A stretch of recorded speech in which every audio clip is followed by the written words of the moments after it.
रुद्रा समाचार और आज की इस खास रिपोर्ट में हम बात कर रहे हैं उस सवाल की और आपको हम उस सवाल के अंदर छिपी उस बड़ी कहानी तक ले जाने वाले हैं जिसने दशकों से दुनिया की राजनीति, कूटनीति, युद्ध और अर्थव्यवस्था को प्रभावित किया है। सवाल यह है कि क्या दुनिया की सबसे बड़ी ताकत यूनाइटेड स्टेट सच में तेल और गैस के लिए युद्ध करती है या उसके पीछे कहानी इससे कहीं ज़्यादा जटिल और गहरी है?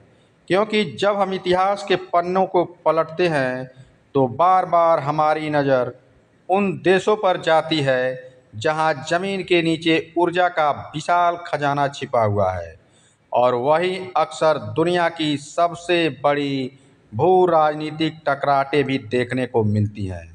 और इसी कहानी की शुरुआत होती है उस युद्ध से जिसने 21वीं सदी की अंतर्राष्ट्रीय राजनीति को पूरी तरह बदल दिया।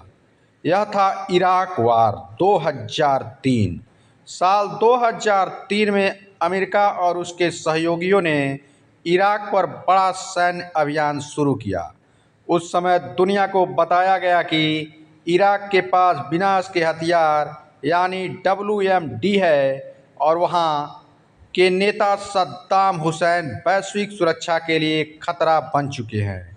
लेकिन जैसे जैसे युद्ध खत्म हुआ और अंतर्राष्ट्रीय जांच हुई तो ऐसे हथियारों का कोई ठोस सबूत सामने नहीं आया और तभी दुनिया भर के विश्लेषकों ने और पत्रकारों ने और यहाँ तक कि भू राजनीतिक विशेषज्ञों ने यह सवाल उठाना शुरू किया कि क्या इस युद्ध के पीछे असली कारण इराक के विशाल तेल भंडार थे, क्योंकि इराक दुनिया के उन देशों में शामिल है जिनके पास धरती के नीचे अरबों बैरल कच्चे तेल का खजाना मौजूद है।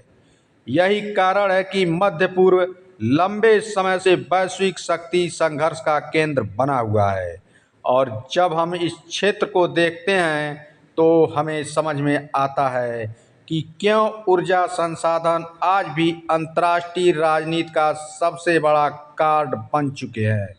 लेकिन कहानी केवल इराक तक सीमित नहीं है। अगर हम नक्शे को थोड़ा पश्चिम की तरफ घुमाएंगे तो अफ्रीका का एक और देश सामने आता है जिसने दुनिया की बड़ी ताकतों का ध्यान अपनी ओर खींचा। यह देश है लीबिया और साल 2011 में यहाँ एक बड़ा सैन्य अभियान शुरू हुआ जिसे इतिहास में 2011 नाटो इंटरवेंशन इन लीबिया के नाम से जाना जाता है। इस अभियान में नाटो के कई देशों के साथ अमेरिका भी शामिल था। उस समय लीबिया के नेता थे मुअम्मर कद्दाफी और लीबिया अफ्रीका के सबसे बड़े तेल भंडार वाले देशों में से एक माना जाता है।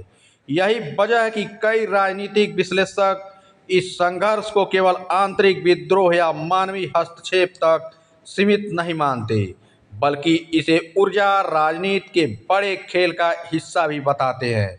अब अगर हम इतिहास को और पीछे ले जाएं तो हमें एक और महत्वपूर्ण घटना दिखाई देती है जिसने मध्य पूर्व की राजनीति को हमेशा के लिए बदल दिया।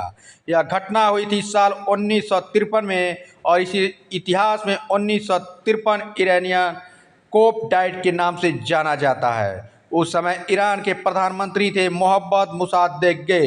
उन्होंने देश के तेल उद्योग का राष्ट्रीयकरण करने का फैसला किया था ताकि ईरान अपने संसाधनों पर खुद नियंत्रण रख सके।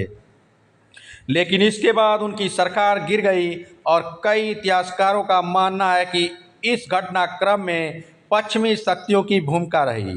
यही घटना बाद में ईरान और पश्चिम के बीच लंबे तनाव की शुरुआत मानी जाती है।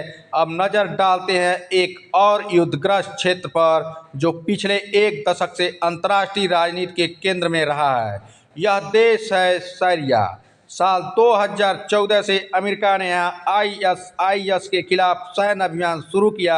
हालांकि आधिकारिक लक्ष्य आतंकवाद को खत्म करना था, लेकिन कई विश्लेषकों का कहना है कि उत्तर पूर्वी सीरिया के तेल क्षेत्र भी रणनीतिक दृष्टि से बेहद महत्वपूर्ण हैं। और जब किसी क्षेत्र में ऊर्जा संसाधन मौजूद हों तो वहाँ वैश्विक शक्तियों की दिलचस्पी संभाविक रूप से बढ़ जाती है। और अब हम बातें हैं उस देश पर जिसके पास दुनिया का सबसे बड़ा तेल भंडार माना जाता है। यह देश है वेनेजुएला। दक्षिण अमेरिका का यह देश दशकों से दुनिया की ऊर्जा राजनीति का अहम हिस्सा रहा है। हालांकि यहाँ सीधा सैन्य हमला नहीं हुआ, लेकिन अमेरिका और वेनेजुएला के बीच लंबे समय से राजनीतिक तनाव, आर्थिक प्रतिबंध और कूटनीतिक टकराव देखने को मिलते रहे हैं। क्योंकि ऊर्जा संसाधनों से भरपूर किसी भी देश की नीतियां वैश्विक बाजार और अंतर्राष्ट्रीय शक्ति संतुलन को प्रभावित कर सकती हैं। और यही वह बिंदु है जहां आकर यह बड़ा सवाल खड़ा होता है कि क्या वास्तव में दुनिया की राजनीति ऊर्जा संसाधनों के इर्द गिर्द घूमती है या फिर यह केवल एक बड़ा मिथक है। सच्चाई यह है कि इतिहास में हुई अधिकांश युद्ध केवल एक कारण से नहीं होते, उनके पीछे कई परतें होती हैं। सुरक्षा चिंताएं, क्षेत्रीय शक्ति संतुलन, आतंकवाद के खतरे, आर्थिक हित और कभी कभी ऊर्जा संसाधनों की रणनीतिक अहमियत। और इसी को लेकर अमेरिका अपनी अलग अलग राय के तहत और भी देशों के खिलाफ अपनी ताकत का इस्तेमाल करता रहता है। लेकिन यह भी उतना ही सच है कि जिस देश के पास तेल और गैस का विशाल खजाना होता है, उसकी भू राजनीतिक अहमियत अचानक कई गुना बढ़ जाती है। क्योंकि आधुनिक दुनिया की पूरी अर्थव्यवस्था ऊर्जा पर टिकी हुई है। कारखानों से लेकर हवाई जहाज तक, सेना से लेकर उद्योग तक, हर जगह ऊर्जा की ज़रूरत है। और यही वजह है कि ऊर्जा संसाधनों की यह दौड़ आज भी दुनिया की बड़ी शक्तियों को एक दूसरे के सामने खड़ा करती रहती हैं। और शायद आने वाले दशकों में भी तेल और गैस की यह राजनीतिक वैश्विक शक्ति संतुलन को प्रभावित करती रहेंगी। क्योंकि जब तक दुनिया की अर्थव्यवस्था ऊर्जा पर निर्भर है, तब तक तेल और गैस केवल संसाधन नहीं बल्कि अंतर्राष्ट्रीय राजनीति के सबसे शक्तिशाली हथियार बने रहेंगे। और यही वह सच्चाई है जो दुनिया के हर बड़े संघर्ष की पृष्ठभूमि हो, चाहे आज इजराइल और ईरान या America, Pakistan, Venezuela, Syria, Libya, कुछ भी हो। सबसे बड़ा युद्ध केवल समझिए ऊर्जा के लिए है।